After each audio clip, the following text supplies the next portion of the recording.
ওহ ভাই, আজকে একটু শান্তিতে আড্ডা দিবি প্লিজ? আর কোনো ফ্যাক্টস অফ দ্য ডে আমি শুনতে চাই না। আরে ভাই, এটা শুনলে তোর মাথা ঘুরে যাবে।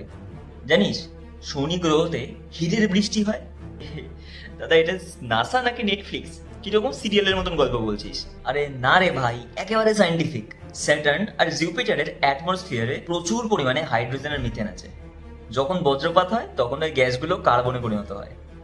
আচ্ছা, কার্বন তো ঠিক আছে, কিন্তু এই হীরের কেসটা কোথা থেকে এলো? আরে এই কার্বন পরে গ্র্যাভিটির জন্য নিচে পড়তে থাকে, আর সেই চাপে আর তাপমাত্রায় কার্বনের মলিকিউলগুলো একসাথে চাপ খেয়ে হীরায় রূপান্তরিত হয়।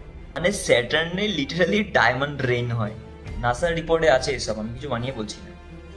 ভাই দাঁড়া, আমি তো এখনই স্যাটার্ন যাওয়ার স্পেসশিপ খুঁজতে বসবো। ডায়মন্ড ফ্রিতে পেলে কে না যাবে বল? আগে গিয়ে ওই চাপে আর গ্যাসের মধ্যে টিকে দেখা, তারপরে হিরে ঘুরাবি। অরিজিনাল হিরে পেতে গেলে তোকে জীবনটা বাজিয়ে রাখতে হবে। তাহলে বরং আর্থের মাঠে হীরা নিয়ে কন্টেন্ট বানাই। আর তুই হীরার বৃষ্টির গল্প ইউটিউবে দে, ভাইরাল হবি।